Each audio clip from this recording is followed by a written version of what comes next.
दोस्तों नई अपडेट में तव्हां सभिनी दोस्तनि खे ख़ुशि आमदीद। अॼु जी अपडेट आहे हिकु नए ड्रामे ते। दोस्तों शायदि खुशबुला यूट्यूब चैनल में नवां या पुराणा जेका बि दोस्त आहिनि सभिनी खे भलीकार चवंदुसि ऐं सभिनी खे अर्ज़ु कंदुसि अॼु जी अपडेट हिकु बहितरीनु अपडेट आहे।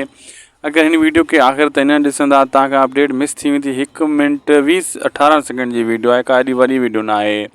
हलूं था अॼु जी अपडेट जी तरफ़। दोस्तों उन खां पहिरियों नंढिड़ो अर्ज़ु कंदुसि त असांजे हिन यूट्यूब चैनल शायदि खुशबुला खे सब्सक्राइब करे छॾियो ऐं तव्हांखे बर वक़्तु हर अपडेट मिलंदी रहंदी। जीअं हाणे पंहिंजा वेरी या ॿिया नवां ड्रामा वॾा स्टार्ट थींदा उन्हनि जा लगातार एडवांस में तव्हांखे रिव्यू बि असांजे हिन चैनल ते मिलंदा।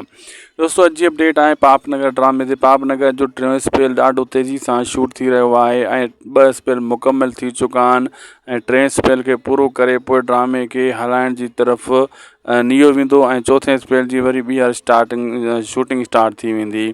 बाक़ी 3 स्पेल जी ऐं तेज़ी सां शूटिंग हली रही आहे।